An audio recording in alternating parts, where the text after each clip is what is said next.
And now the news. And this week, Nissan's plan to save itself, Honda's plan to save itself, and Ariel's craziest atom yet.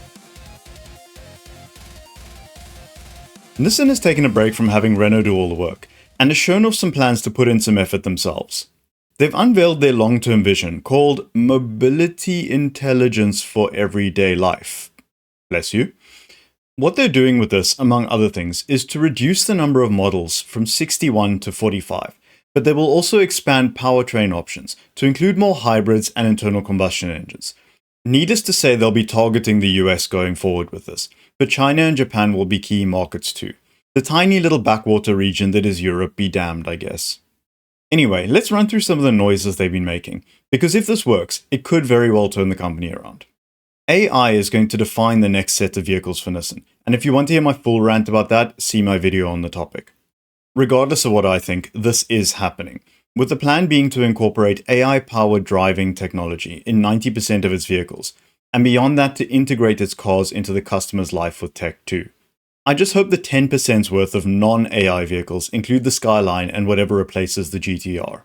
Now, in spite of my previous comments, Nissan has some news for the European continent.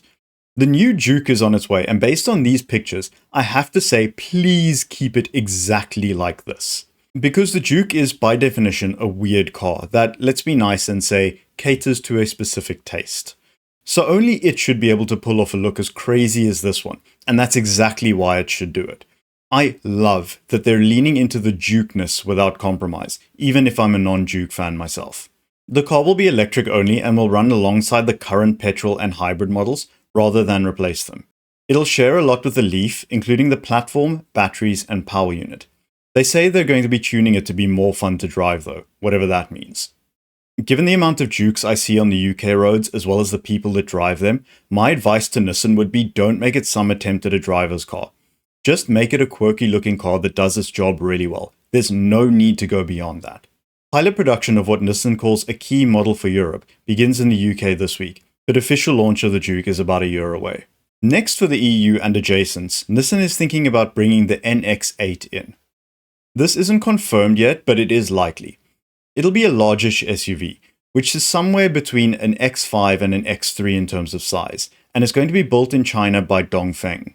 It'll have a range of over 300 miles, and no doubt because of the Chinese connection be packed full of tech.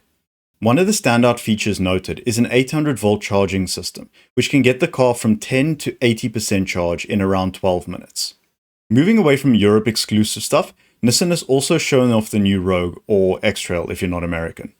It'll run off an e-rev system, meaning it's an EV with a petrol motor as a generator, and it'll only be available with that tech from launch. Down the line though, it will come with more yee-haw in the guise of a pure internal combustion engine version. And with the US and internal combustion in mind, the Xterra will be returning as well. It'll be the first of 5 new body-on-frame vehicles, with pickups and multi-row SUVs also under consideration using this platform. This family of vehicles will specifically be using a V6 or a V6 hybrid powertrain. Target launch for the Xterra is 2028 and it'll be built in the US. Lastly, and most importantly in this announcement, some teaser images were shown off of the new Skyline. Obviously we'd all love more, but this drip feed is all we're going to be getting for the moment. There isn't much in terms of official details, other than it's not going to America, but it will spawn an Infinity version running off the same platform. We can only hope they do a better job with this than they did with the early 2000s G35. There's no official confirmation of a GTR version of this car, with a teaser image showing a 4-door, but given Nissan's financial situation, I reckon it'd be dumb not to do it. A new Skyline GTR would be pure profit if done right, so it seems a no-brainer to me. Anyway, the car will supposedly be inspired by the past but not have retro styling, with proportions that recall the original Skyline. What that means is anyone's guess, but from the teaser images we have here, it looks quite promising. Last we heard from a bit of information dropped a while ago, it'll slot in between the Nissan Z, or Z if you're American, and the GTR in terms of performance. Everyone has their own idea of when this car will release, so until more official info drops from Nissan themselves, I guess we'll just have to wait for more details on it. Going on to another Japanese manufacturer who's struggling at the moment, Honda is aiming to shake up both the city car market as well as their fortunes later this year, with the launch of the successor to the Honda E.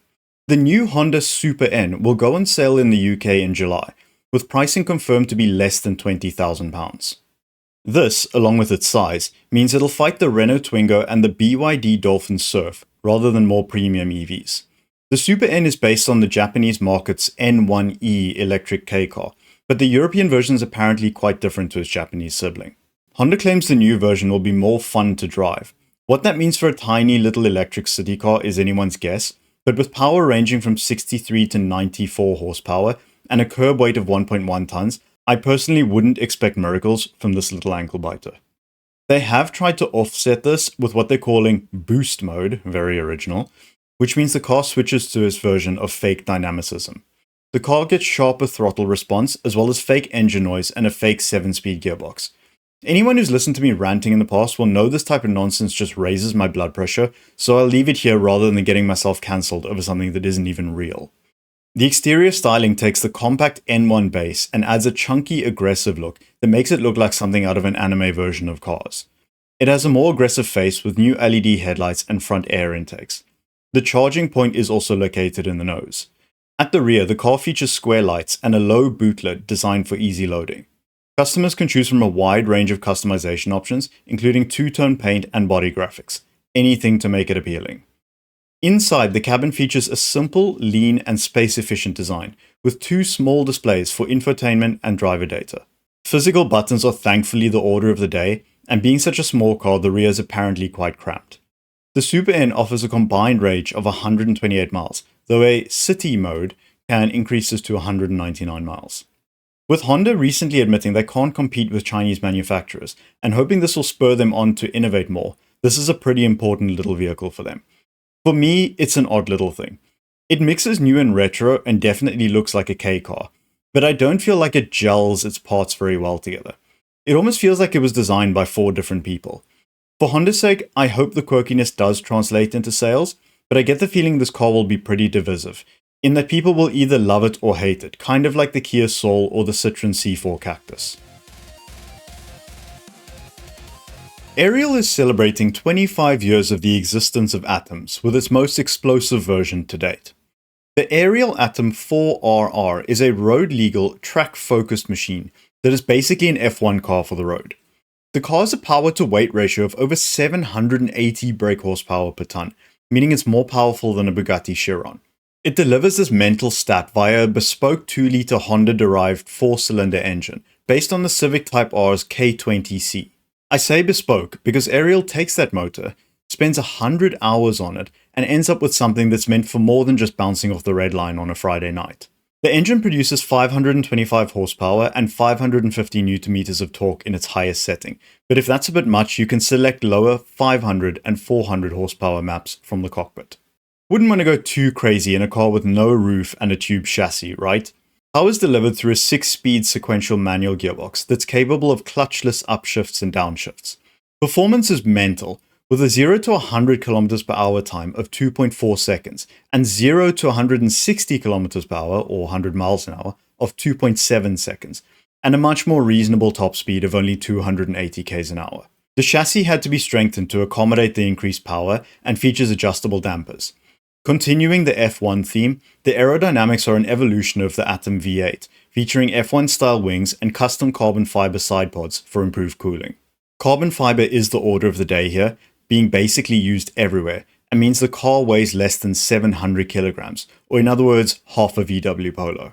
Stopping power is provided by 310mm brakes with 4 piston calipers and an 11-stage adjustable motorsport ABS system. As if that wasn't enough, optional extras include a roll cage as well as onboard air jacks like they have for changing tires in GT3 cars. Available in extremely limited numbers, the 4RR is priced at a cool £208,000. This doesn't include taxes, which means sadly it's just outside the price range of the working class. Audis have got a problem with their seatbelts. The torsion bar, which is the part that makes the strap lock into place, could apparently break quite easily. This means that in an accident, the strap could unwind and not hold you in your seat the way it should. So what they're saying here is if somebody brake checks you and you can't stop in time, you'll have a horrible accident and die. In other words, literally every Audi on the road is about to be involved in a horrible crash. And if this upsets you, well then how about you stop tailgating me? Affected models are the A5, A6 e-tron, and Q4 e-tron. As predicted, the explosive Stellantis engine is causing more cars to blow up faster than a Ferrari F1 strategy. The same issue that appeared last week has taken down a few Opels this week. The cars shouting Opel Hu Akbar are the Astra, the Corsa, the Combo, and the Vivaro. Front seatbelts on a few Hyundai models might not be attached properly.